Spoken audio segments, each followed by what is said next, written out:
أيها الناس اتقوا ربكم إن زلزلة الساعة شيء عظيم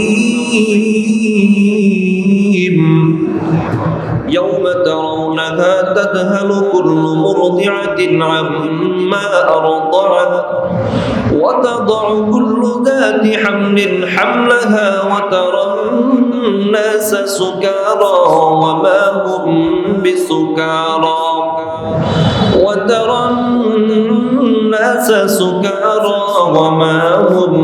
بسكارى ولكن عذاب الله شديد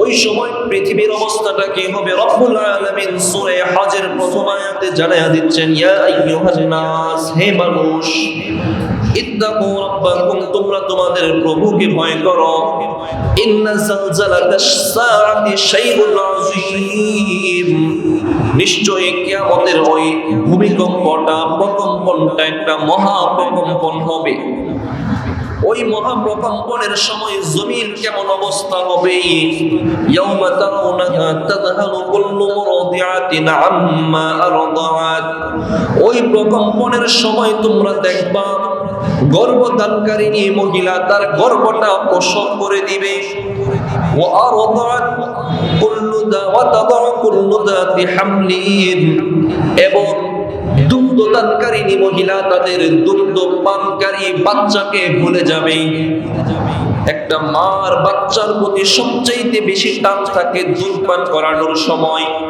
কিন্তু কিয়ামতের ওই প্রকম্পনের সময় এমন অবস্থাটা হবে দুগ্ধদানকারিণী মহিলা তার বাচ্চার কথাটাও ভুলে যাবে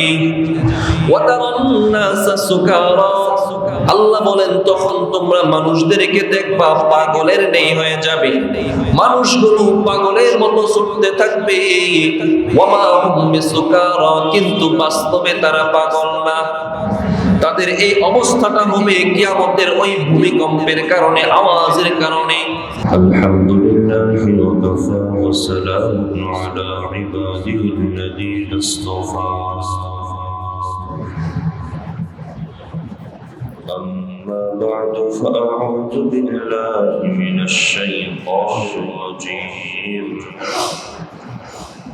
بسم الله الرحمن الرحيم إذا زلزلت الأرض زلزالها وأخرجت الأرض أثقالها وقال الإنسان ما لها يومئذ تحدث أخبارها بأن ربك أوحى لها يومئذ يصدر الناس أشتاتا ليروا أعمالهم فمن يعمل مثقال ذرة خيرا يره ومن يعمل مثقال ذرة شرا يره صدق الله مولانا العظيم وصدق رسوله النبي الكريم ونحن على ذلك من الشاهدين والشاكرين والحمد لله رب العالمين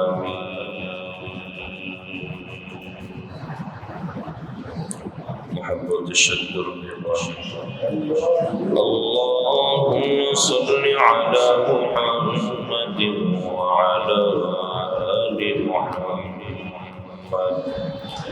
كما صليت على إبراهيم وعلى آل إبراهيم إنك حميد مجيد اللهم بارك على محمد وعلى آل محمد كما باركت على إبراهيم وعلى آل إبراهيم إنك حميد مجيد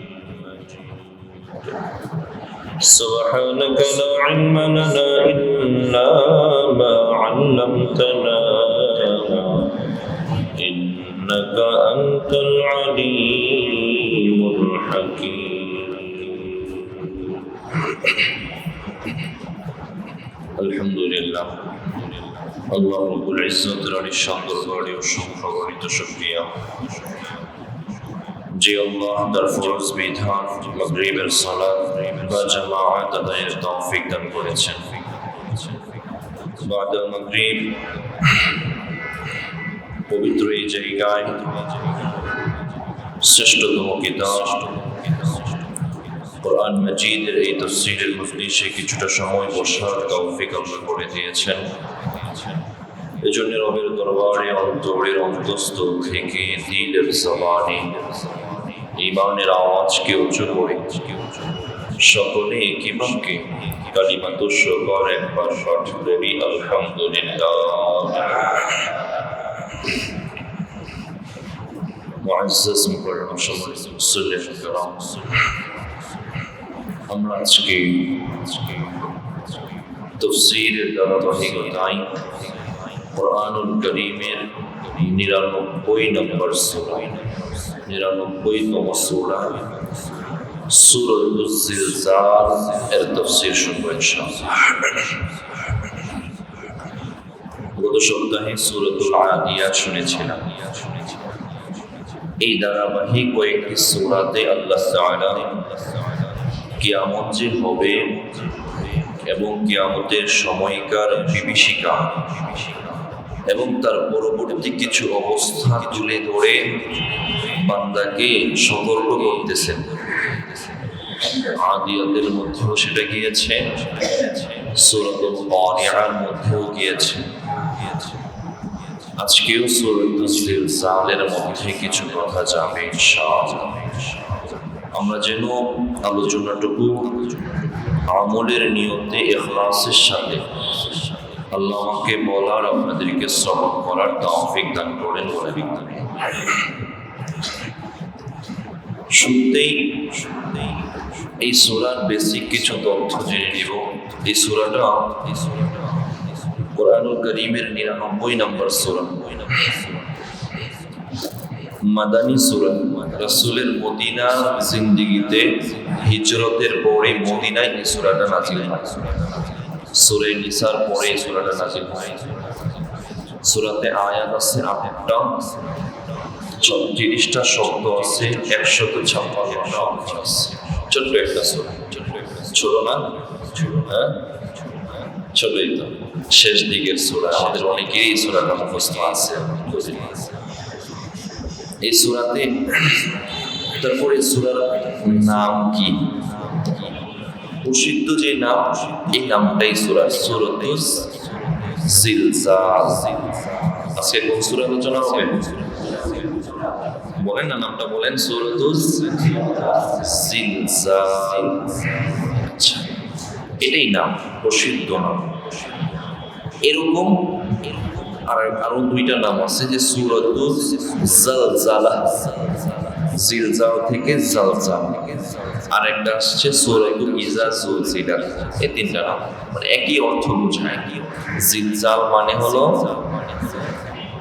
প্রকম্পন, প্রকম্পন, কেঁপে ওঠা।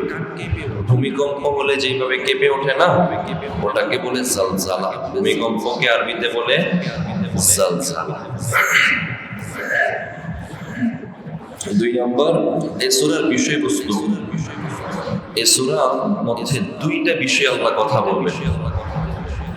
প্রথম ৮টা আয়াতের মধ্যে ১ থেকে ৫ আয়াত পর্যন্ত কিয়ামতের সময় যে ভূমিকম্পটা হবে, প্রকম্পনটা হবে, জালজালাটা হবে, এর অবস্থা তুলে ধরেছেন। পরিস্থিতি তখন কি হবে, কিয়ামতের তখন সিংহায় যে ইসরাফিল আলাইহিস সালাম যে সিংহায় ফুৎকার দিবেন, ওই তখন জমিনের কি অবস্থা হবে এর পরিস্থিতি তুলে ধরে 1 থেকে 5 আয়াত পর্যন্ত আল্লাহ বর্ণনা করেন। দ্বিতীয় 6 থেকে 8 এই 3 আয়াতের মধ্যে কিয়ামতের পরে বান্দার সূক্ষ্ম থেকে সূক্ষ্ম নেক আমলটাও হিসাব দেওয়া হবে, ক্ষুদ্র থেকে ক্ষুদ্র গুনাহের জন্যেও তাকে পাকড়াও করা হবে, তার হিসাব দিতে হবে। আল্লাহ তাআলা এই পূর্ণ প্রতিদান এই প্রদান যে করবেন এর একটা অবস্থা আল্লাহ তুলে ধরেছেন। দুইটা বিষয় নিয়ে এই সূরার মাঝে আল্লাহ কথা বলেন। 3 নম্বর জানবো এই সূরার শানে নুজুল, কেন আল্লাহ এই সূরাটা নাজিল করলেন, কি কারণে, নাজিলের প্রেক্ষাপট কি, শানে নুজুল কি, অবতীর্ণের কারণ কি। তাফসীরের কিতাবগুলোর মাঝে এই সূরার অবতীর্ণের 2টা কারণ পাওয়া যায়। বিখ্যাত তাফসীর গ্রন্থ তাফসীরে কুরতুবী এর 20 নম্বর খণ্ডে এই সূরার শানে নুজুলটা ইমাম কুরতুবী রাহিমাহুল্লাহ যেটা উল্লেখ করেন সেটা প্রথমে জানি। 1 নম্বর কারণ,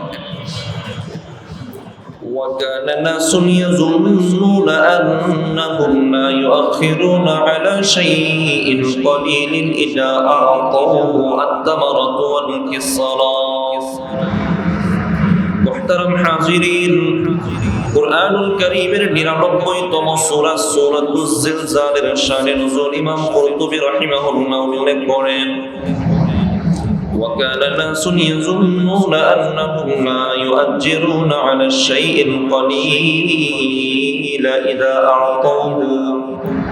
কিছু মানুষ মনে করত অল্প কোনো কিছু দান করলে সেটার নেকি পাওয়া যাবে না। অল্প একজন মানুষ একটা টিস্যু চাইছে, টিস্যু তো ক্ষুদ্র থেকে ক্ষুদ্র বস্তু, তো এটা দিলে হয়তো নেকি পাওয়া যাবে না। আত্মামারতু উদাহরণ আসছে খেজুর, যদি খেজুর দেই, ওয়াল কিসরাতু রুটি, কেউ আমার থেকে একটা রুটি চাইলো, খেজুর চাইলো, আমি যদি সেটা দেই, অনেক মানুষ মনে করত তাহলে আল্লাহ হয়তো বা এই ক্ষুদ্র বস্তুর বিনিময়ে আমাকে কোনো নেকি দিবেন না। দিবেন কি দিবেন না? আল্লাহ দিবেন। মানুষ তখনকার এটা মনে করত ক্ষুদ্র বস্তু দান করলে নেকি পাওয়া যাবে না। وَكَانَ آخَرُونَ يَظُنُّونَ أَنَّهُمْ لَا يُلَامُونَ عَلَى الذَّنبِ الْيَسِيرِ। অপর আরেক দল মনে করত ছোট ছোট গুনাহ যেগুলো আছে এগুলো করলে আল্লাহ পাকড়াও করবেন না। একদিকে একদল মনে করত ছোট গুনাহ করলে কোনো নেকি নাই, অপর দিকে অপর দল মনে করত ছোট গুনাহ করলে কোনো গুনাহ হয় না। উদাহরণ, আল কাযিবাতু, মিথ্যা কথা বললে গুনাহ নাই, ওয়াল নাযিরাতু, কুদৃষ্টি দিলে কোনো গুনাহ নাই, ওয়াল গীবাতু, গীবত করলে কোনো গুনাহ নাই। ইয়াকুলুনা ইন্নামা তুআদুল্লাহু বিন-নারি আলাল কাবাইর। তারা মনে করত, তারা বলতো যে আল্লাহ তো জাহান্নাম বানাইছেন, বড় গুনাহগারদেরকে জাহান্নামে দিবেন, তাহলে ছোট গুনাহ করলে জাহান্নামে যাওয়া লাগবে না, এটা তারা মনে করত। ফাআনজালাল্লাহু সুবহানাহু তাবারাকা ওয়া তাআলা হাযিহি সূরা।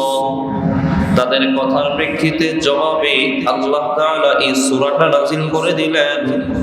আল্লাহ জানায়া দিলেন, ফামান ইয়ামাল মিসকালা যাররাতিন খায়রান ইয়ারা। আল্লাহ জানায়া দিলেন যেই ব্যক্তিটা যাররা পরিমাণ অনুপরিমাণ নেক কাজ করবে, কিয়ামতের দিন তাকে সেই পরিমাণ নেকি দান করা হবে। আল্লাহ জানায়া দিলেন, ওমান ইয়ামাল মিসকালা যাররাতিন শাররান ইয়ারা। অনুপরিমাণ যাররা পরিমাণ গুনাহ যদি করো, কিয়ামতের দিন ওই গুনাহের আযাব, শাস্তি, গুনাহটাও তোমাকে প্রদান করা হবে। এই একটা কারণ এই সূরাটা আল্লাহ নাযিল করে জানাইলেন, অনুপরিমাণ যাররা পরিমাণ গুনাহ যদি করো, গুনাহের হিসাব দিতে হবে। নেক যদি করো, বাস নেকিরও তোমাকে সওয়াব প্রদান করা হবে, কোনোটাই খালি হবে না। 1 নাম্বার কারণ।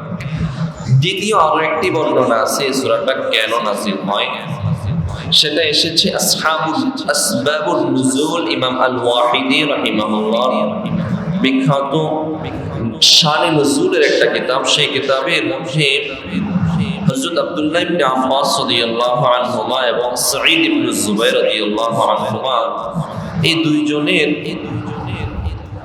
দুইজনের কওল নকল করা হয়েছে যে এই সূরাটা আল্লাহ কেন নাযিল করেন। যে একই রকম কারণ যে নাযালাত ফির রাজুলাইন, দুই ব্যক্তি ছিল তখন।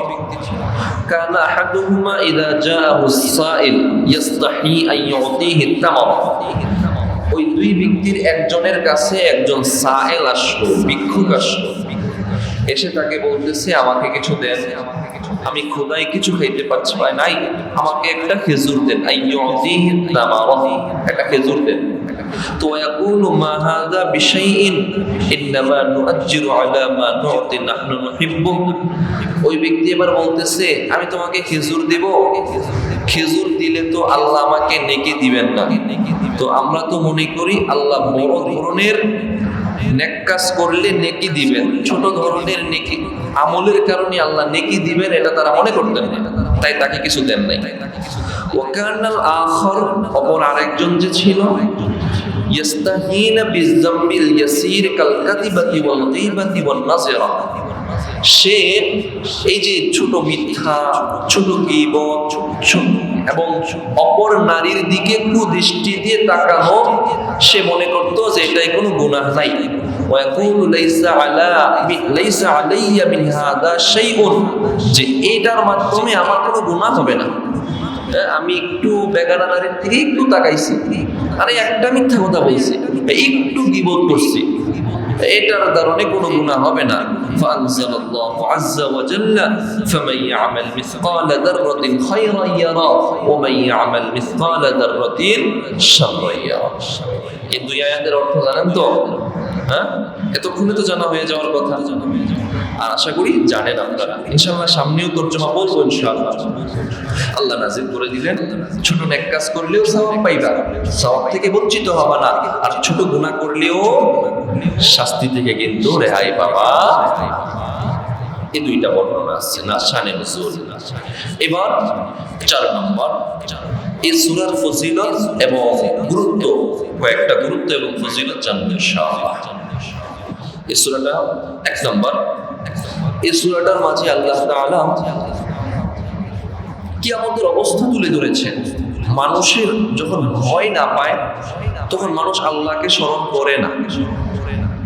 অসুস্থ হলে দেখবেন যেই পরিমাণে আমরা আল্লাহকে ডাকি, সুস্থ থাকলে সেই পরিমাণ ডাকি না। অসুস্থ হলে আল্লাহ আল্লাহ, মানে সে জ্বর আসছে, এখন শ্বাসে শ্বাসে আল্লাহকে ডাকে, আর সুস্থ থাকলে তখন কম ডাকে। একদিন অনেক লম্বা একটা হাদিস, হুযায়ফা ইবনুল ইয়ামান রাদিয়াল্লাহু আনহুকে রাসূল জিজ্ঞাসা করলেন, হুযায়ফা তোমার কি পছন্দ? আগে অনেক এই হাদিসের মধ্যেই আগে অন্যান্য সাহাবায়ে কেরামদেরকে রাসূল কয়েকটা পছন্দের ব্যাপারে জিজ্ঞাসা করেন। ধারাবাহিক হুযায়ফা রাদিয়াল্লাহু আনহুকে জিজ্ঞাসা করলেন তোমার কি পছন্দ? হুযায়ফা রাদিয়াল্লাহু আনহু বললেন, ইয়া রাসূলুল্লাহ, আমার অসুস্থতা পছন্দ, আমার মৃত্যু পছন্দ। অন্য সাহাবায়ে কেরাম বলছিলেন, ইয়া রাসূলুল্লাহ, আমার আপনার দিকে তাকায় থাকতে ভালো লাগে, আমার আপনার দেখতে ভালো লাগে, আমার আপনার কথা শুনতে ভালো লাগে, আমার আপনাকে দান করতে ভালো লাগে। সবাই এমন এমন পজিটিভ কথা বলছেন। আর হুযায়ফা রাদিয়াল্লাহু আনহু বলতেছেন, ইয়া রাসূলুল্লাহ, আমার মৃত্যু ভালো লাগে, অসুস্থতা ভালো লাগে। এটা কথাটা যুক্তি আছে। রাসূল বললেন, হুযায়ফা, সবাই তো পজিটিভ বললো, তুমি কেন এই কথাটা বললা?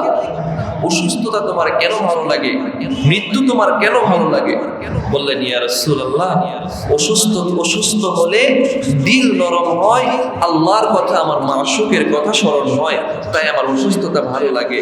হায় হুযায়ফা, বুঝলাম অসুস্থতা ভালো লাগে, এবার বলো মৃত্যু কেন ভালো লাগে?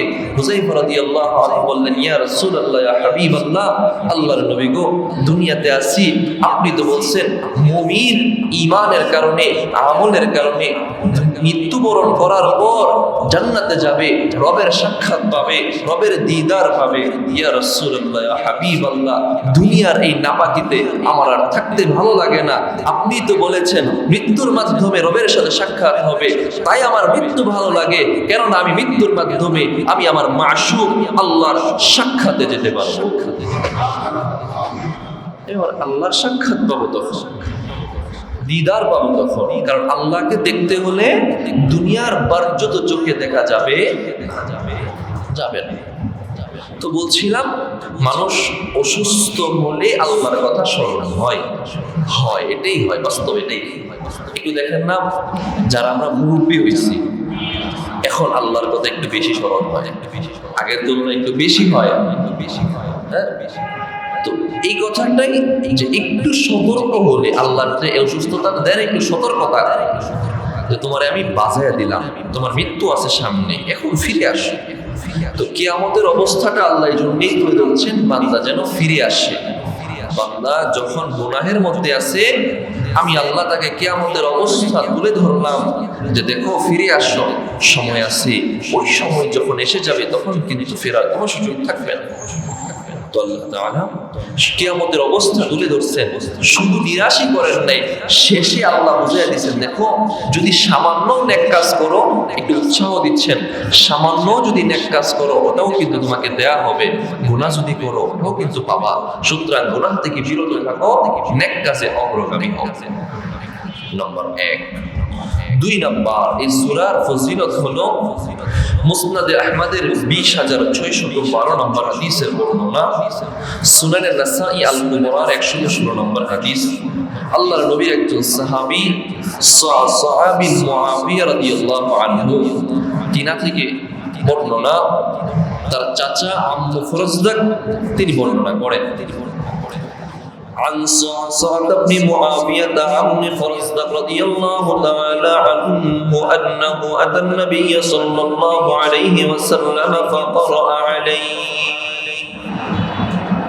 আল্লাহর নবীর একজন সাহাবী সা'সা বিন মুআবিয়া রাদিয়াল্লাহু তাআলা আনহু যখন রাসূলের কাছে আসলেন, রাসূল তার কাছে এটা বর্ণনা করলেন, এই আয়াত, এই সূরাটা পড়ে শুনাইলেন। যখন এই আয়াতের মধ্যে আসলেন, ফামান ইয়া'মাল মিসকালা যাররাতিন খায়রান ইয়ারা ওয়া মান ইয়া'মাল মিসকালা যাররাতিন শাররান ইয়ারা। যখন এই সূরাটা পূর্ণ শোনানো শেষ হলো, ক্বালা, তিনি বললেন, হাসবি,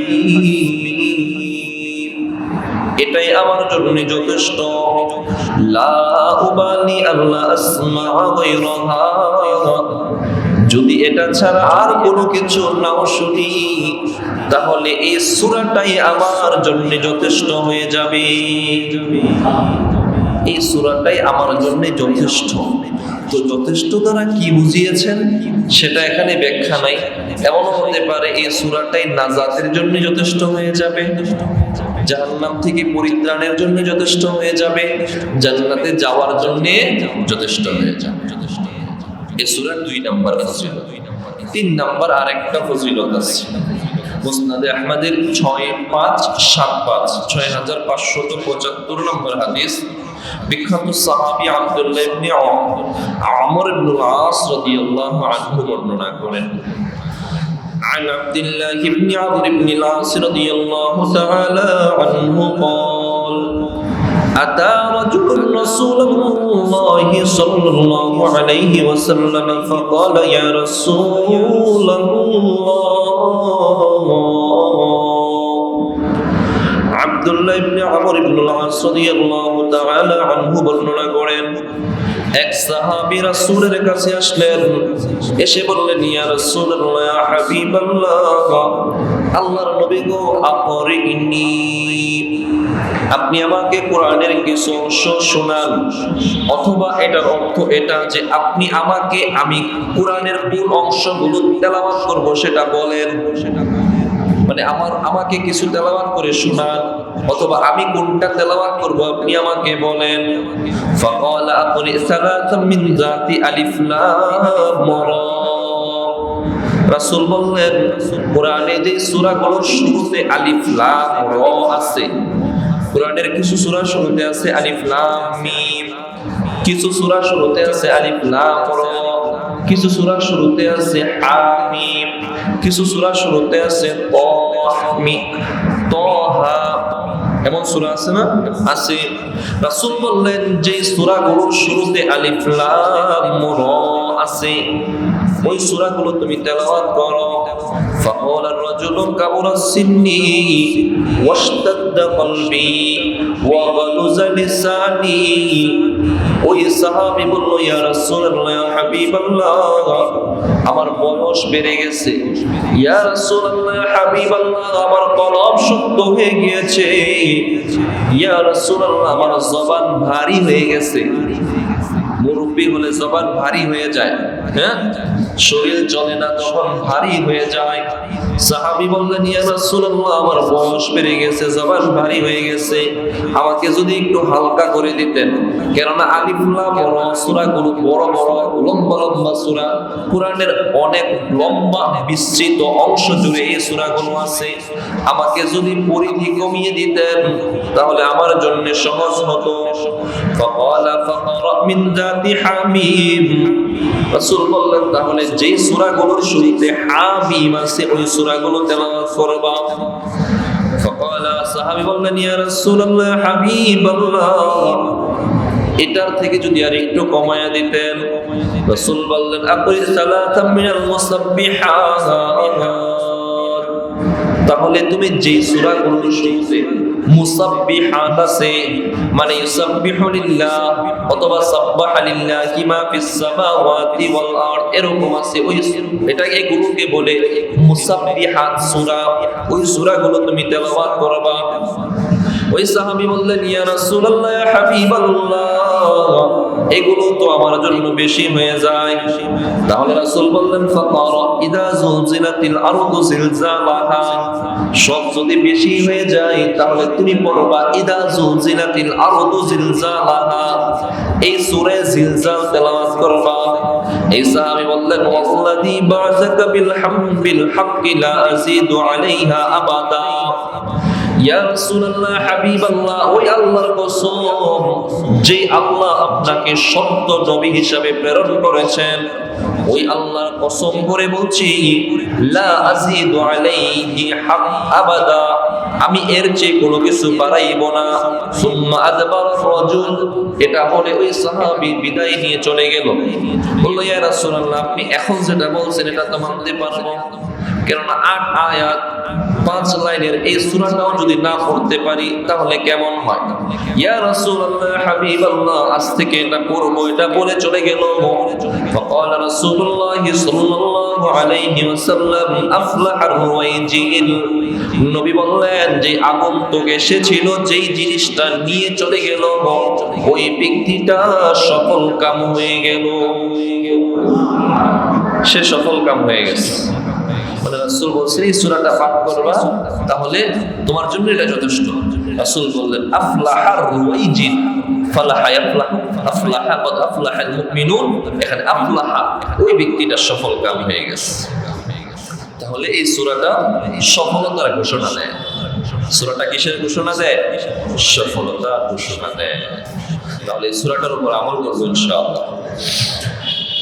4 নম্বর এই সূরার ফজিলত হলো, আবু বকর রাদিয়াল্লাহু তাআলা আনহু একদিন কান্না করতেছেন। তারপরে আল্লাহর কাছে ক্ষমার সুসংবাদ কামনা করতেছেন গুনাহের কারণে। যদিও সাহাবায়ে কেরামের গুনাহ আল্লাহ মাফ করে দিয়েছেন, আর আবু বকর রাদিয়াল্লাহু আনহু তো হলেন এমন সাহাবী যিনি জান্নাতের সুসংবাদ প্রাপ্ত। কি বলেন? জান্নাতের সুসংবাদ প্রাপ্ত। যে 10 জনকে জান্নাতের সার্টিফিকেট দেওয়া হয়েছে এর মধ্যে প্রথম ব্যক্তিটাই হলেন আবু বকর সিদ্দিক রাদিয়াল্লাহু তাআলা আনহু। তিনিও গুনাহের কারণে কান্না করতেছেন। চিন্তা করতে পারেন? আর আমাদের কি অবস্থা? তো তিনি কান্না করতেছেন আর আল্লাহর কাছে ক্ষমার সুসংবাদ ক্ষমা কামনা করতেছেন।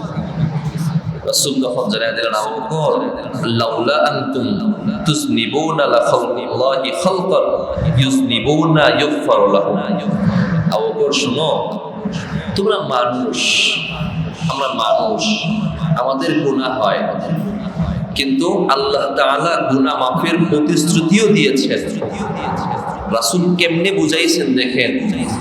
আবু বকর শুনো, মানুষ যদি গুনাহ না করত তাহলে আল্লাহ একটা জাতি এমন সৃষ্টি করতেন যেই জাতি গুনাহ করত আর আল্লাহ মাফ করে দিতেন।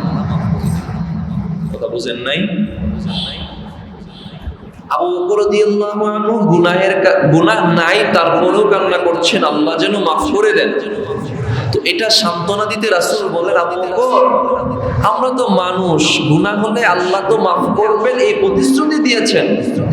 আমরা মানুষ, আমরা যদি গুনাহ না করতাম, গুনাহ না হইতো আমাদের দ্বারা, তাহলে আল্লাহ মাফ করার জন্য হলেও একদল জাতি সৃষ্টি করতেন যারা গুনাহ করতো আর আল্লাহ মাফ করে দিতেন। এখনো বুঝেন নেই? উদাহরণ দিই, দেখবেন মাঝে মাঝে বাচ্চা একটা চিমটি দেয়, বাচ্চাকে একটা চিমটি দেয়, বাচ্চা কান্না করে তো নিজেই আবার কোলে নেয়, আদর করে। হ্যাঁ, বাচ্চাকে একটা চিমটি দেয়, কান্না করে আবার আদর করে। কান্না নিজেই কেন চিমটি দিলে, নিজেই কেন আবার আদর করে? কারণ বাচ্চা একটু কান্না করলে বাবা বাবা ডাকলে ভালো লাগে। হ্যাঁ, বাবা ডাকলে কি করলে ভালো লাগে। তো আল্লাহকেও যখন বান্দা আল্লাহ বলে ডাকে, আমার আল্লাহ ভালো লাগে, আল্লাহ ভালো লাগে। তো যেটা বলছিলাম যে এই সূরাটা বোঝাচ্ছে বান্দার যদি গুনাহ থাকে, বান্দা যদি মাফ চায়, আল্লাহ মাফ করে দিবে। 5 6 গেল 1 2 4 5 নাম্বার ফজিলত নাম্বার 5, যে এই সূরাটা সহিহ বুখারীর হাদিস 4962 নম্বর হাদিস।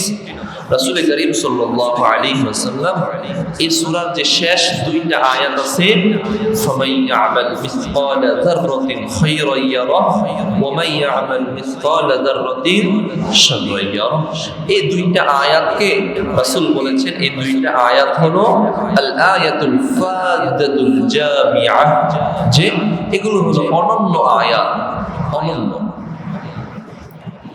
মানে বিশেষ আয়াত, কোরআনের অনন্য আয়াত, একদম স্পেশাল আয়াত কোরআনের মধ্যে।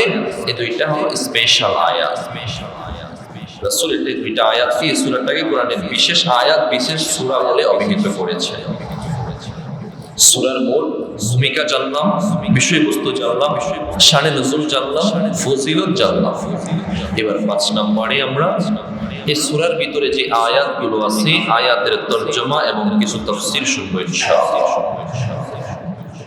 সূরার প্রথম আয়াত আল্লাহ বলেন, বিসমিল্লাহির রহমানির রহিম, ইযা যুলজিলাতিল আরদু জিলজালাহা। আল্লাহ বলেন, যখন পৃথিবীটা তার চূড়ান্ত কম্পনে প্রকম্পিত হবে। ইযা যুলজিলাতিল আরদু জিলজালাহা, আল্লাহ বলেন যখন পৃথিবীটা তার চূড়ান্ত কম্পনে প্রকম্পিত হবে। ওয়া আখরাজাতিল আরদু আথকালাহা, তখন মাটির নিচে ভূগর্ভে যা কিছু আছে মাটি সব কিছুকে বের করে দিবে। ওয়া আখরাজাতিল আরদু আথকালাহা, যখন ভূগর্ভে যা আছে, ভূগর্ভ মাটির ভিতরের সব কিছু তার ভূগর্ভ মাটি বের করে দিবে। ওয়া ক্বালাল ইনসানু মা লাহা, তখন মানুষগুলো বলবে কি হলো, এটা কি হলো। ইয়াউমাইদিন তুহাদ্দিসু আখবারাহা, সেদিন পৃথিবী তার সকল বৃত্তান্ত বর্ণনা করে দিবে, পৃথিবী সব কিছু বর্ণনা করবে। পৃথিবীর মধ্যে যা কিছু আছে সব কিছু বের হয়ে আসবে। মানুষের মধ্যে হাত পা অঙ্গ প্রত্যঙ্গ, গাছপালা, মাটি, নদী নালা, নক্ষত্র সব কিছু আল্লাহর কাছে সাক্ষী প্রদান করবে। জমিন সব কিছু, পৃথিবীর মধ্যে যা কিছু আছে সব কিছু নিজেদের বর্ণনা পেশ করবে। বিআন্না রাব্বাকা আওহা লাহা, কেননা আমাদের রব আপনাদের রব পালনকর্তা ওই পৃথিবীকে আদেশ করবেন, পৃথিবীকে আল্লাহ আদেশ করবেন এগুলো বর্ণনা করে দেওয়ার জন্য। আমার ভাই, এই 5 আয়াতে আল্লাহ তাআলা কিয়ামতের ওই বর্ণনা তুলে ধরেছেন। প্রথম আয়াতে আল্লাহ বলেন ইদা জুলজিলাতিল আরদু জিলজালাহা, রব বলেন পৃথিবী তার চূড়ান্ত প্রকম্পনে যখন প্রকম্পিত হবে। আমার ভাই, ইসরাফিল আলাইহিস সালাতু ওয়াস সালাম যখন সিংহায় ফু দিবেন তখন মানুষগুলোর অবস্থা কি হবে? সূরাতুল হজ, কুরআনুল কারীমের 22 নম্বর সূরা সূরাতুল হজ এর প্রথম এবং দ্বিতীয় আয়াতে আল্লাহ বলেন يا أيها الناس اتقوا ربكم إن زلزلة الساعة شيء عظيم يوم ترونها تذهل كل مرضعة عما أرضعت وتضع كل ذات حمل حملها وترى الناس سكارى وما هم بسكارى وترى الناس سكارى وما هم بسكارى ولكن عذاب الله شديد।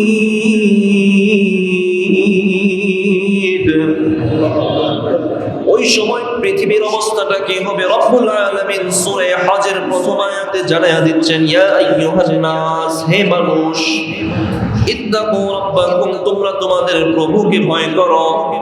ইন্না জালজালাতাস সাআতি শাইউন আযীম, নিশ্চয়ই কিয়ামতের ওই প্রকম্পনটা একটা মহা প্রকম্পন হবে।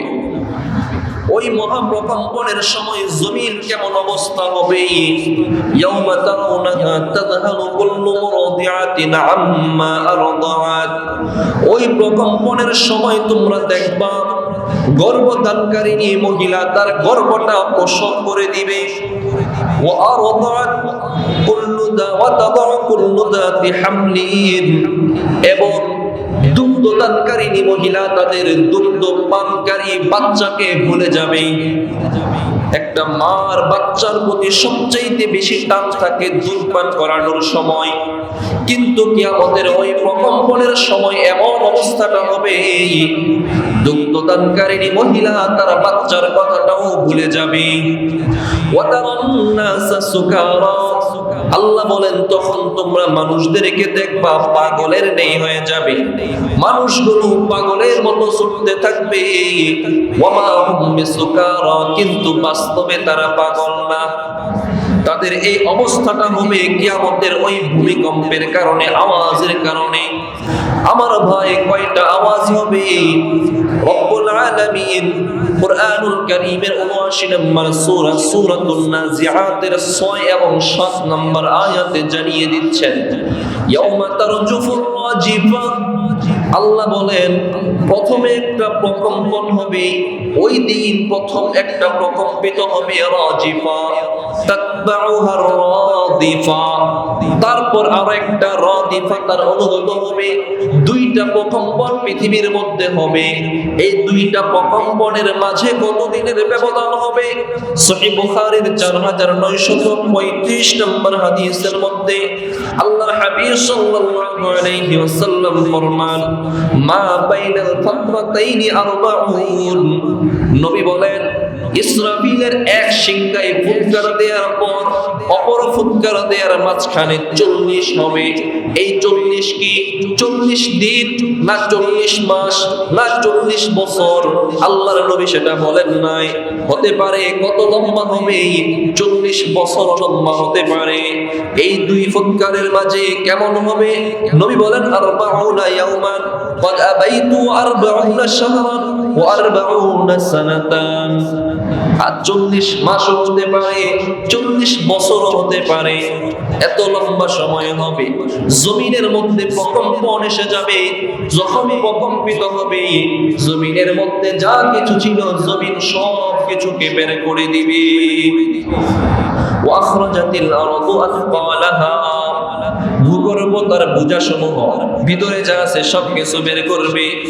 কোরআনুল কারীমের 39 নম্বর সূরা সূরাতুজ জুমার এর 68 নম্বর আয়াতে আল্লাহ বলেন, সুম্মা নুফিখা ফীহি উখরা ফাইদা হুম কিয়ামুন ইউনজারুন।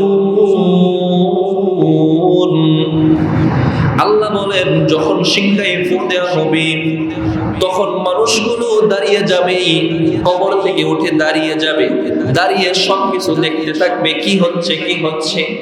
অপর আয়াতে সূরাতুল মুতাফফিফিনের 6 নম্বর আয়াতে রব বলেন, ইয়াউমা ইয়াকুমুন নাসু বিরাব্বিল আলামিন।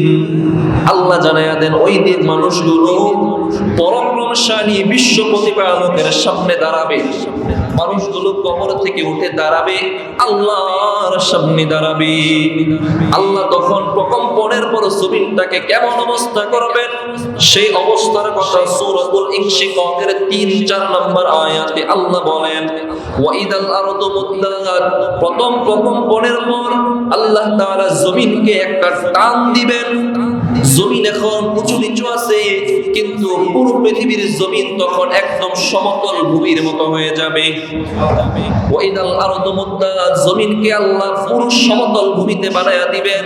ওয়া আলকাত মা ফিহা ওয়া তাখাল্লাত, জমিনকে এত জোরে আল্লাহ টান দিবেন, জমিনের ভূগর্ভে যা কিছু আছে ওয়া তাখাল্লাত, জমিন সব কিছুকে খালি করে উপরে পাঠায়া দিবে। জমিনের ভিতরে আর কিছুই থাকবে না। নবী বলেন, জমিনের ভিতরে এখন সোনা রূপা আছে, খনিজ সম্পদ আছে, আছে না? স্বর্ণ রূপার খনিজ আছে, খনি আছে, স্বর্ণ রূপা আছে, খনিজ সম্পদ আছে। সহিহ মুসলিমের 1013 নম্বর হাদিস, নবী বলেন, দাকিউল আরদু আফালা কাবিদিহা আমসালাল আসতাওয়াস উসতুওয়ানি মিনাজ যাহাবি ওয়াল ফিদ্দা। জমিনের নিচে যদি পাহাড় সম ধন সম্পদ থাকে, পাহাড় সম জিনিসগুলো যদি জমিনের নিচে এখন যেগুলো আছে, কিয়ামতের ওই প্রকম্পনের সময় জমিন তার সব কিছুকে জমিনের উপরে পাঠাইয়া দিবে। সবকিছু জমিনের উপরে এসে যাবে, মানুষগুলো উঠে যাবে, সবগুলো পাহাড়গুলো তোলার মতো উঠতে থাকবে। মানুষ এগুলো উঠে দেখবে, মানুষ এগুলো দেখবে।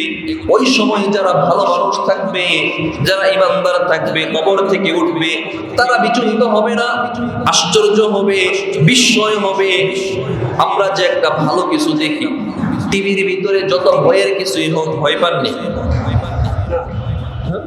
টিভির ভিতরে আগুন ধরলে ভয় পান?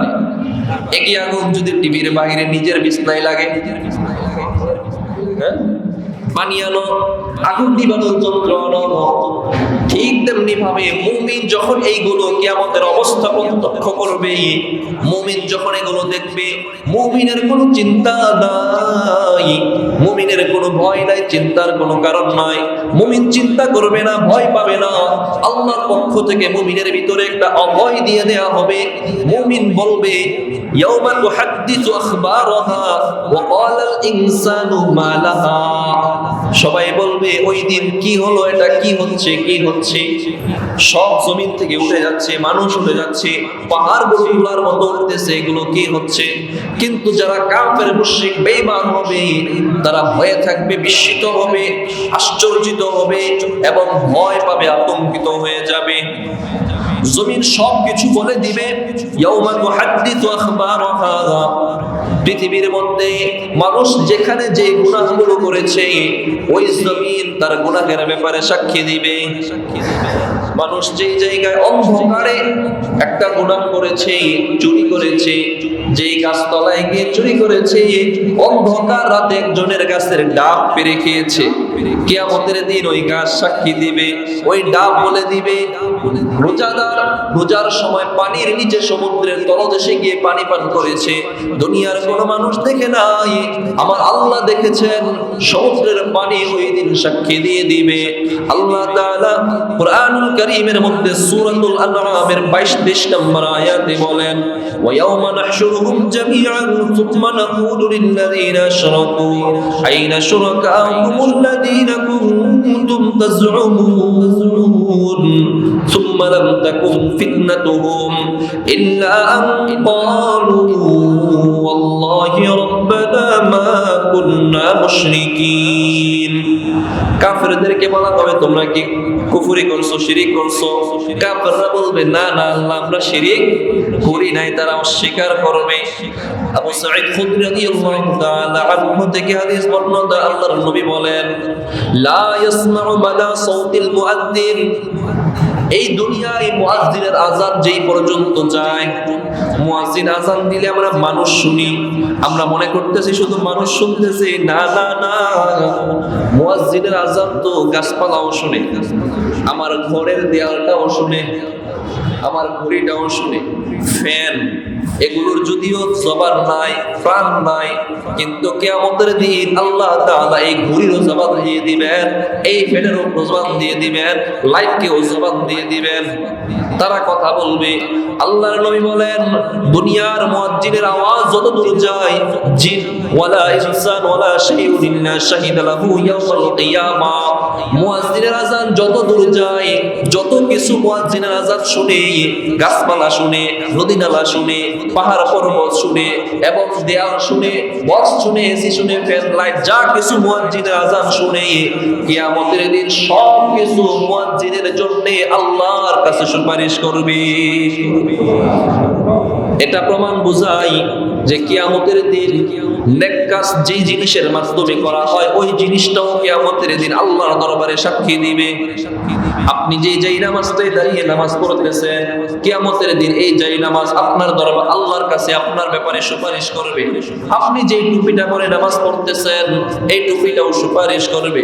যেই পাঞ্জাবিটা পরে নামাজ পড়তেছেন, পাঞ্জাবিটাও সুপারিশ করবে। পক্ষান্তরে যেই গুনাহটা আপনি যেই কাপড় পরিধান করে করতেছেন, একটা শার্ট প্যান্ট পরে গুনাহ করছেন, ওই গুনাহটা দুনিয়ার কোনো মানুষ দেখে নাই, তাহলেও ওই শার্ট প্যান্টটাই কিয়ামতের দিন আল্লাহর কাছে আপনার বিরুদ্ধে নালিশ করবে। নালিশ করবে কেন? নালিশ করবে বিআন্না রাব্বাকা আওহা লাহা, কেননা তার প্রভু তাকে আদেশ করবেন বলো বলো বলো। আজকে মোবাইল দিয়ে আমরা গুনাহ করি, কিয়ামতের দিন মোবাইল সাক্ষী দিবে। কেন সাক্ষী দিবে? মোবাইলকে আল্লাহ বলবেন বিআন্না রাব্বাকা আওহা লাহা, যা কিছু আছে এগুলো বর্ণনা করার জন্য মোবাইলকে আল্লাহ বলবেন। অবস্থা এই জড় পদার্থকে আল্লাহ অনুমতি দিবেন, তখন জমিন যেগুলোর অঙ্গ প্রত্যঙ্গ নাই, কথা বলতে পারে না, সেগুলো সাক্ষী দিবে। সূরাতুল ফুসসিলাতের 19 থেকে 21 নম্বর আয়াত পর্যন্ত আল্লাহ বলেন ওয়া ইয়াউমা ইউহশারু আ'দাউল্লাহি ইলান নারি ফাহুম ইউযাউন হাত্তা ইযা মা জাউহা শাহিদা আলাইহিম সামউহুম ওয়া আবসারুহুম ওয়া জুলুদুহুম বিমা কানু ইয়ামালুন।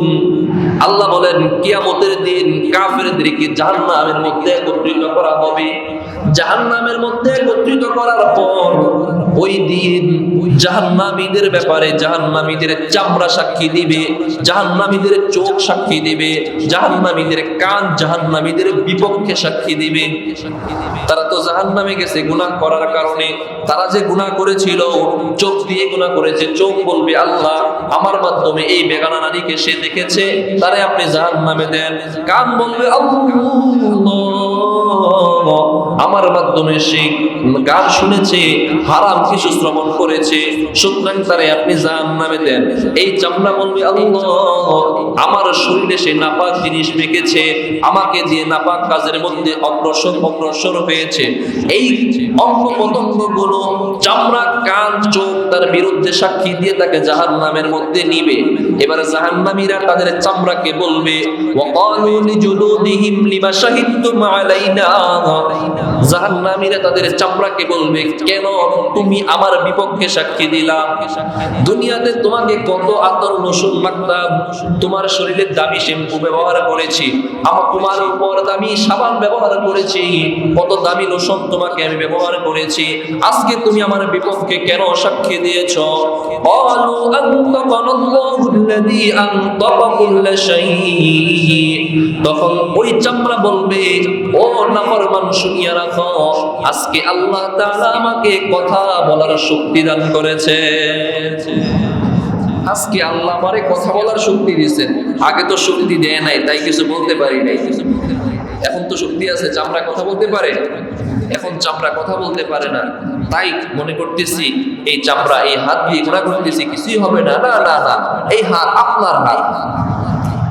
এখন যদি হাত একটু কেটে যায়, কত মেডিসিন ব্যবহার করেন, হ্যাঁ, ওষুধ সেবন করেন, ওটার জন্য আপনার চোখ দিয়ে পানিও আসে না? তো এই হাতের জন্য কিয়ামতের দিন গুনাহ যদি এই হাত দিয়ে হয়, এই হাত আপনার বিপক্ষে সাক্ষী দিবে, যতই যতন করেন না কেন, হ্যাঁ, সাক্ষী দিবে। সূরা ইয়াসিন এর 65 নম্বর আয়াতে আল্লাহ বলেন, اليوم نختم على أفواههم وتكلمنا أيديهم اليوم نختم على أفواههم وتكلمنا أيديهم وتشهد أرجلهم بما كانوا يكسبون রব্বুল আলামিন সূরা ইয়াসিনের 65 নম্বর আয়াতে জানায়া দিচ্ছেন, আল-ইয়াওমা নাখতিমু আলা আফওয়াহিহিম, কিয়ামতের দিন আল্লাহ তাআলা তাদের জবানের মধ্যে তালা লাগায়া দিবেন। আজকে দুনিয়াতে ঠোঁট দিয়ে কথা বলি, জবান দিয়ে কথা বলি, কিয়ামতের দিন আল্লাহ তাআলা এই ঠোঁটের মধ্যে তালা লাগায়া দিবেন। ওয়া তুকাল্লিমুনা আইদিহিম, ওই দিন কথা বলবে তাদের হাত, ওয়া তাশহাদু আরজুলুহুম, এবং তাদের পা তাদের বিপক্ষে সাক্ষী দিবে, বিমা কানু ইয়াকসিবুন, দুনিয়াতে যা যা করছি, ভালো করলে ভালো সাক্ষী দিবে, মন্দ করলে মন্দটাই সাক্ষী দিবে। আজকে দুনিয়াতে কথা বলি মুখে, হাত পা কথা বলে না, কিন্তু কিয়ামতের দিন আল্লাহ মুখে মোহর লাগায়া দিবেন, তালা লাগায়া দিবেন, কথা বলবে হাত, কথা বলবে পা। আল্লাহু আকবার, আল্লাহু আকবার। গেল এই 5টা আয়াতে আল্লাহ তাআলা কিয়ামতের অবস্থা তুলে ধরছেন, তখন কেমন অবস্থা হবে। কিছু অবস্থা বুঝছি তো আমরা নাকি, হ্যাঁ, এই 5 আয়াতে আল্লাহ বুঝাইলেন এই কথাগুলো। এবার 6 থেকে 8 নম্বর আয়াতে আল্লাহ বুঝাচ্ছেন, সেদিন মানুষগুলো 2 ভাগে হবে, একদল ভালো, অপর দল মন্দ। ভালোরা ভালো পাবে, মন্দরা মন্দ পাবে। আল্লাহ তাআলা বলেন, يومئذ يصدر الناس أشتاتا ليروا أعمالهم, আল্লাহ বলেন সেদিন মানুষকে বিভিন্ন দলে প্রকাশ করা হবে, যেন তারা তাদের আমলনামা দেখতে পারে। তাদেরকে বিভিন্ন দলে, বিভিন্ন গোত্রে তাদেরকে পৃথক করে ভাগ করে দেওয়া হবে। নেককাররা নেককারদের দলে থাকবে, বদকাররা বদকারদের দলে থাকবে। নেককারদের নেককার নেক আমলটা তার সামনে দেওয়া হবে, তারা সেগুলো করবে। বদকারদের বদ আমলগুলো তাদের কাছে দেওয়া হবে, তারা সেগুলো করবে। সূরা বানী ইসরাঈলের 14 নম্বর আয়াতে আল্লাহ বলেন, ইকরা কিতাবাকা কাফা বিনাফসিকাল ইয়াওমা আলাইকা হাসিবা। আল্লাহ বলেন কিয়ামতের দিন মানুষদের আমলনামার যে শীট আছে, ওই শীটটা তাদেরকে ধরিয়ে দেওয়া হবে। বলা হবে, দুনিয়াতে যেই নামাজ কাজা করেছো, গুনাহ করেছো, মিথ্যা কথা বলেছো, গীবত করেছো, অন্যের হক নষ্ট করেছো, একটা একটা করতে করতে কতটা কতটা দরিয়া পরিমাণ গুনাহ করে ফেলেছো। দুনিয়াতে হয়তো হিসাব করো নাই, 60 বছরের জিন্দেগিতে কত গুনাহ করলা। দুনিয়াতে হয়তো তুমি হিসাব রাখো নাই, আমি আল্লাহ কিন্তু তোমার যাররা পরিমাণ হিসাব রেখেছি। ইকরা কিতাবাকা কাফা বিনাফসিকাল ইয়াওমা আলাইকা হাসিবা। এই নাও তোমার আমলনামা, তোমার আমলনামা পড়ার জন্য আজকে তুমি যথেষ্ট হয়ে আছো। তোমার আমলনামা পড়ো, তুমি পড়ে দেখো। মানুষগুলো তখন আমলনামা পড়ে বলবে, আল্লাহ, এত গুনাহ কখন হয়ে গেল, আমি তো বলতেই পারি না গো আল্লাহ, আমার অজান্তেই তো এত গুনাহ হয়ে গিয়েছে। আল্লাহ, কখন এত গুনাহ হয়ে গেল? আল্লাহ তাআলা যেই বান্দা বান্দীদেরকে মাফ করতে চাইবেন, আল্লাহ তাদেরকে পর্দার আড়ালে নিয়ে বলবেন গুনাহ করছো। আল্লাহ বান্দা বলবেন, আল্লাহ, কখন এই গুনাহ হয়ে গেল বলতে পারি না। আল্লাহ, আপনি তো রহমান, হামিদুর রহিম। আল্লাহ আপনি ছাড়া তো আর কোনো মালিক নাই, আপনি ছাড়া তো আর কোনো রব নাই। আপনি যদি মাফ না করেন আর কে মাফ করবে গো আল্লাহ? তখন আল্লাহ তাআলা পর্দার আড়াল থেকে বলবেন, আজকে তোমাদেরকে মাফ করার জন্য পর্দার আড়ালে নিয়ে আসছি। তুমি আমাকে রব বলে স্বীকার করেছো, তোমার ছোট যে গুনাহগুলো আছে আমি আল্লাহ তোমার গুনাহগুলোকে মাফ করে দিলাম। একদলকে আল্লাহ এইভাবে মাফ করে দিবেন। নেককাররাও যারা থাকবে তারাও নিজেদের নেক আমলগুলো করবে। দুই দল হয়ে যাবে, মুত্তাকিদের এক দল, জাহান্নামীদের এক দল। সূরা মারইয়ামের 85-86 নম্বর আয়াতে আল্লাহ বলেন, ইয়াউমা নাহশুরুল মুত্তাকিনা ইলার রাহমানি ওয়াফদা ওয়া নাসুকুল মুজরিমিনা ইলা জাহান্নামা বিরদা। আল্লাহ বলেন যারা জান্নাতি তাদেরকে রহমানের কাছে একদম মেহমানদারির সাথে জান্নাতে তাদেরকে নিয়ে যাওয়া হবে।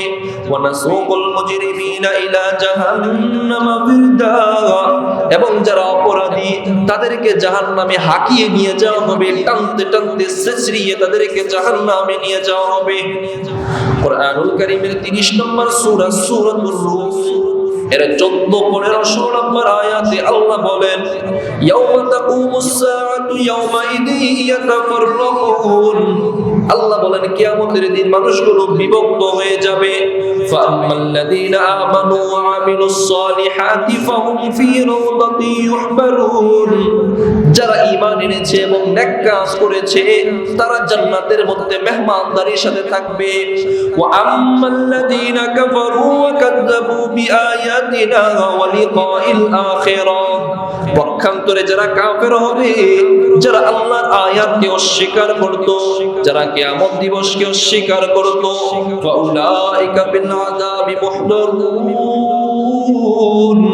আল্লাহ বলেন তাদেরকে আযাবের মধ্যে নিমজ্জিত করা হবে।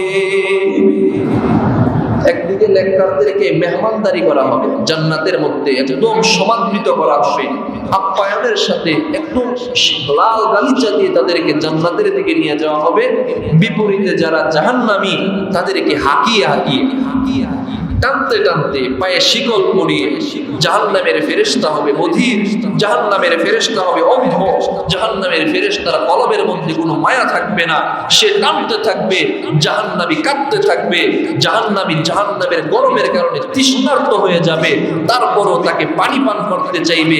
জাহান্নামী যখন পানি চাইবে তখন জাহান্নামী ফেরেশতা জাহান্নামীকে পুজ, রক্ত, গরম রক্ত, পুজ এগুলো পান করতে দেয়া হবে।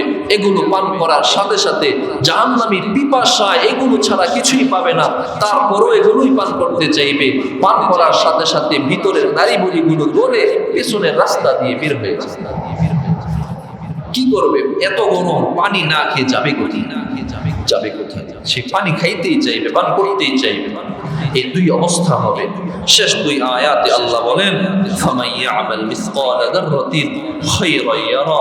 যে নেক কাজ করবে অপরিমাণ যাররা পরিমাণ, তাকেও নেক কাজের প্রতিদান দেওয়া হবে। ওমাইয়ামাল মিসকালা যাররাতিন শাররান ইয়ারা। গুনাহটাও যদি হয় অনুপরিমাণ, ওই গুনাহের শাস্তিও তাকে ভোগ করতে হবে। আল্লাহ তাআলা ইনসাফ করবেন, জুলুম করবেন না, ইনসাফ করবেন। অনু বুঝেননি? যাররা বুঝেন?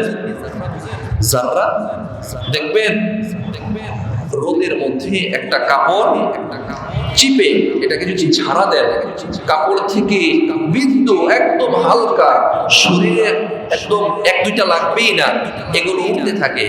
রোদের কিরণ রশ্মিতে এগুলো কিছুটা দেখা যায় উঠতেছে, হ্যাঁ, কিছুক্ষণ পরে আবার নাই। এটাকে বলে যাররা। এটাকে কি বলে? যাররা। এই যাররা অনুপরিমাণও যদি নেক কাজ কেউ করে আল্লাহ তাকে সেটার নেকি দিবেন। অনুপরিমাণ গুনাহ যদি কেউ করে তার গুনাহের আমল নামায় তার হিসাব সেটা লেখা হবে। আল্লাহ ইনসাফ করবে। কুরআন কারীমের 4 নম্বর সূরা সূরাতুন নিসা এর 40 নম্বর আয়াতে আল্লাহ বলেন,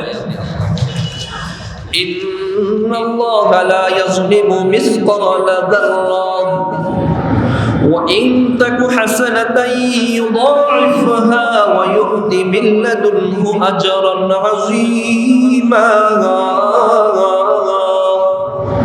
আমার ভাই, আল্লাহ তাআলা কুরআনুল কারীমের 4 নম্বর সূরাতুন নিসা 40 নম্বর আয়াতে বলেন, ইন্নাল্লাহা লা ইয়াজলিমু মিসকালা যাররা, নিশ্চয় আল্লাহ তাআলা তার বান্দার সাথে যাররা পরিমাণ অনুপরিমাণ নেকি বদি কোনটা নিয়ে আল্লাহ তাআলা বান্দার সাথে জুলুম করবেন না। কেউ যদি যাররা পরিমাণ নেকি করে আল্লাহ তার সওয়াব দিবেন, যাররা পরিমাণ গুনাহ করলে আল্লাহ তার গুনাহের শাস্তি দিবেন। আল্লাহ বলেন, ওয়া ইন তাকু হাসানাতান ইউদাইফাহা, যদি কেউ একটা নেক কাজ করে আল্লাহ তাআলা তাকে নেক কাজের সওয়াব তো দিবেন। ওয়া ইউতি মিল্লাদুহু আজরান আযীমা, আল্লাহ তাআলা নেক কাজের প্রতিদান স্বরূপ আল্লাহ নিজের পক্ষ থেকে নেকির প্রতিদান কয়েক গুণ বাড়িয়ে দিবেন। তাহলে নেককাররা আগ্রহী হও, উৎসাহ হও, নেক কাজ করলে আল্লাহ আরো বাড়ায়া দিবেন। অপর আয়াতে আল্লাহ বলেন, ইয়াউমা তাজিদু কুল্লু নাফসিন মা আমিলাত মিন খায়রিন মুহদারা ওয়া মা আমিলাত মিন সূ। গুনাহগারদের সামনেও গুনাহ উপস্থিত করা হবে। ওই দিন প্রত্যেক মানুষ যে ভালো কাজ করছে ভালো কাজের আমলনামাও তার কাছে দিয়ে দেওয়া হবে, এবং যে খারাপ কাজটা করেছে সেটাও তার কাছে প্রদান করা হবে। সূরাতুত তাহরীমের 8 নম্বর আয়াতে আল্লাহ বলেন, ইয়া আইয়ুহাল্লাযীনা আমানু তুবু ইলাল্লাহি তাওবাতান নাসুহা, আল্লাহ বলেন, হে ঈমানদারেরা তোমরা আল্লাহর কাছে তওবা নাসুহা করো, যথাযথ তওবা করো, তওবা করার মতো তওবা করো। আসা রাব্বুকুম আইয়ুকাফিরু আনকুম সাইয়্যাতিকুম, হতে পারে তোমাদের রব তোমাদের গুনাহ সমূহকে মাফ করে দিবেন। মাফ চাও, তওবা করো, আল্লাহ তোমাদের তওবা মাফ কবুল করে তোমাদের গুনাহ সমূহকে মাফ করে দিবেন। ওয়া ইউদখিলুকুম জান্নাতিন তাজরি মিন তাহতিহাল আনহার, গুনাহ করেছো চিন্তার কোনো কারণ নাই, চিন্তার কোনো কারণ নাই, বিচলিত হওয়ার কোনো কারণ নাই। এখনো সময় আছে, তওবা করে নাও। একবার যদি তওবা করো, পিছনে যত গুনাহ করেছো 60 বছর 70 বছর গুনাহ করেছো, বড় যত গুনাহ আছে করেছো, কোনো চিন্তার কারণ নাই। একবার তওবা করো, আল্লাহকে বলো, আল্লাহ ইলাহি আব্দুকাল আসি আতাকা, আল্লাহকে বলো, ইলাহি আব্দুকাল আসি আতাকা মুকিররাম বিযুনুবি ওয়া قد دعاك وإن تغفر فأنت لذاتك قلول وإن تطرد فمن يرحم سواك।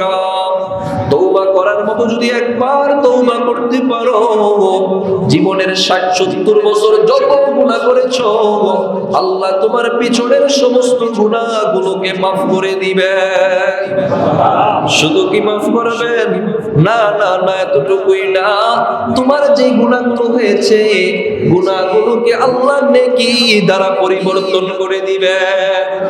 ওয়া ইউদখিলুকুম জান্নাতিন তাজরি মিন তাহতিহাল আনহার, এবং তোমাদেরকে আল্লাহ এমন জান্নাতে প্রবেশ করাইবেন যেই জান্নাতের তলদেশ দিয়ে নহর প্রবাহিত হয়। যে জান্নাতের তলে দিয়ে নহর চলে, নহর নহর। আল্লাহু আকবার। আল্লাহ তাআলা আমাদের গুনাহ খাতা মাফ করিয়ে আমাদেরকে জান্নাতের উপযুক্ত বানায়া দেন, বলেন আমিন। আল্লাহ তাআলা বান্দার গুনাহ ঢেকে রাখছেন না? আমার যে গুনাহ আছে আল্লাহ জানেন, সবই জানেন, কিন্তু আল্লাহ মানুষকে বলে দেন না। আল্লাহ যদি বলে দিতেন কি অবস্থাটা হতো? সহিহ হাদিসে, বুখারীর হাদিসে 2141 নম্বর হাদিসে নবী বলেন যে আল্লাহ তাআলা সকল বান্দাবান্দির গুনাহ দুনিয়াতে ঢেকে রাখতেছেন, ছুপায়া রাখতেছেন, গোপন রাখতেছেন। এখানে আমাদের যার যে গুনাহ আছে হয়তো আমরাই জানি, আল্লাহ জানেন, কিন্তু অপর কেউ জানে না। আমি আপনারটা জানি না, আপনি আমারটা জানেন না, কিন্তু আল্লাহ সব জানেন। কিয়ামতের দিন যদি আল্লাহ সবার সামনে বলে দেন, বলেন না? দুনিয়াতে মানুষ মানুষকে ঘুষ দেয়, কেন দেয়? এটা কাজ যেন হয়, অথবা বিপরীত দিকেও দেয়, যে তুমি আমার দোষটা দেখছো, এটা বইলো না, তোমারে ঘুষ দিলাম। দেয় না? দেয় না। তো দুনিয়ার একজন মানুষ আমার একটা অপরাধ দেখছে, সেটা যদি এখানে এই মজলিসে মসজিদে বলে দেয়, আমার কি লজ্জা লাগবে না? কতটা লজ্জা লাগবে, কতটা আমি অপমানিত হব। আমি চাই আমার গুনাহ আছে, কিন্তু এটা মানুষের সামনে প্রকাশ না পায়, ঠিক না? মানুষের সামনে, মানুষ না জানে। আমরা গুনাহ হয়, সবারই কম বেশি হয়, কিন্তু যত গুনাহগারই হোক, ছোট বড় সবাই কিন্তু এটা চাই যে আমার গুনাহ অন্যে না জানো, অন্যে না জানো। ছোট মানুষটাও চায় আমার গুনাহ অন্যে না জানো। তো এটা জানাটা আমি লজ্জার কারণ মনে করি।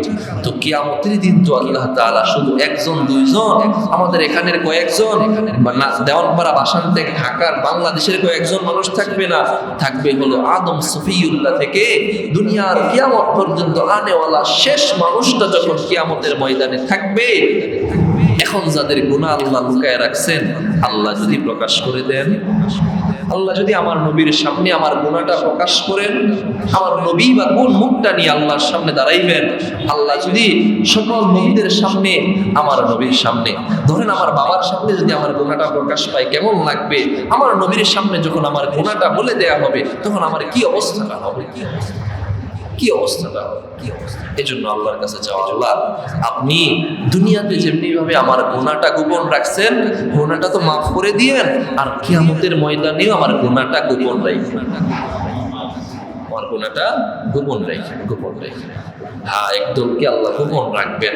আল্লাহর নবী দোয়া করতেন, আল্লাহুম্মা হাসিবনি হিসাবান ইয়াসীরা, আল্লাহ আপনি আমার হিসাবটা সহজ করিয়েন, আমার হিসাব সহজ করিয়েন।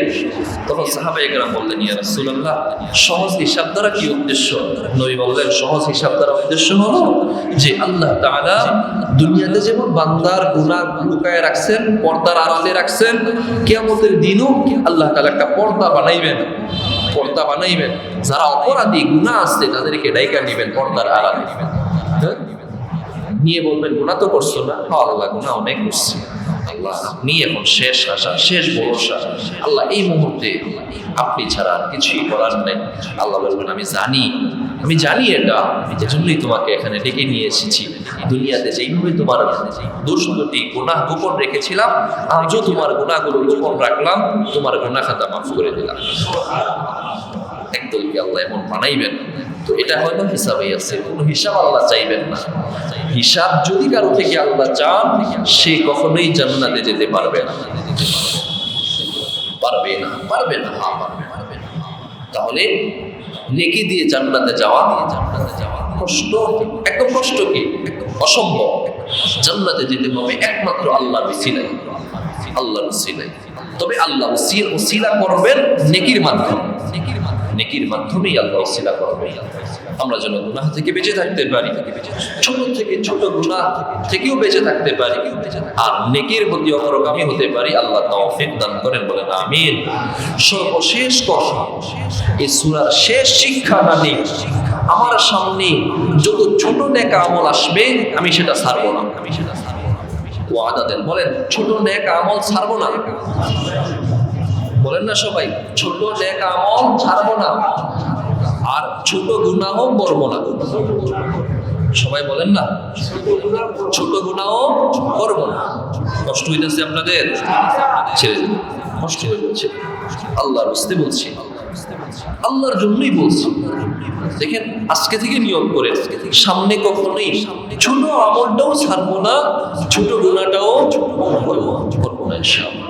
আল্লাহ কবুল করেন, বলেন আমিন। আমরা যেন প্রতি সপ্তাহে এইভাবে বসতে পারি, তাফসীরটা যেন চলমান থাকে, এই তাফসীর থেকে যেন আমাদের ফায়দা হয়, আমরা যেন কোরআনী জিন্দেগি গঠন করতে পারি। আল্লাহ তৌফিক দান করেন, বলেন আমিন। দুরূদ শরীফ পড়ি। আল্লাহুম্মা সাল্লি আলা মুহাম্মাদিন ওয়া আলা আলি মুহাম্মাদ কামা সাল্লাইতা আলা ইব্রাহিম ওয়া আলা আলি ইব্রাহিম ইন্নাকা হামিদুম মাজিদ। আল্লাহুম্মা বারিক আলা মুহাম্মাদ ওয়া আলা আলি মুহাম্মাদ ওয়া আলা আলি ইব্রাহিম ইন্নাকা হামিদুম মাজিদ। اللهم أنت السلام ومنك السلام، تباركت ربنا وتعاليت يا ذا الجلال والإكرام. রব্বুল আলামিন কিছুক্ষণ কোরআনের আলোচনা শুনলাম। আল্লাহ কোরআনের মধ্যে আপনি যে কথাগুলো বলেছেন, আল্লাহ কিয়ামতের যে অবস্থা তুলে ধরেছেন, জাহান্নামের যে বিধি আমাদেরকে দিয়েছেন, আমাদের পাশা অন্তর আমাদের জাহান্নামের ভয় দিলের মধ্য থেকে উঠে গিয়েছে গো আল্লাহ। শয়তানের ধোঁকায় পড়ে, নফসের ধোঁকায় পড়ে গুনাহ হয়ে যাচ্ছে আল্লাহ। আল্লাহ নিজের ইচ্ছায় করি নাই, শয়তানের ধোঁকায় পড়ে গুনাহ করছি গো আল্লাহ। দয়া করে মায়া করে আমাদের সকলের জিন্দেগীর সমস্ত গুনাহগুলোকে আপনি মাফ করে দেন আল্লাহ। সামনের বাকি হায়াতটুকু গুনাহ থেকে যেন বাঁচতে পারি, শয়তানের ধোঁকা থেকে যেন বাঁচতে পারি, নফসে আম্মারার ধোঁকা থেকে যেন বাঁচতে পারি, তৌফিক দান করেন। গোটা যে সমস্ত আমলগুলো করি, আমলগুলোকে ইখলাসের সাথে কবুল করে নেন আল্লাহ। সূরা জিলজালের শিক্ষা, ছোট নেক আমল যেন করতে পারি, ছোট গুনাহ থেকে যেন আমরা সবাই বিরত থাকতে পারি, আপনি তৌফিক দান করেন আল্লাহ। আমরা যতই চাই আপনার তৌফিক ছাড়া সম্ভব না গো আল্লাহ। দয়া করে মায়া করে আপনার তৌফিক আমাদেরকে দান করে দেন আল্লাহ। আমাদের ইলমের মাঝে আপনি বরকত দান করেন, আমাদের রিজিকের মাঝে আপনি বরকত দান করেন, আমাদের হায়াতের মধ্যে আপনি সুস্থতা দান করেন।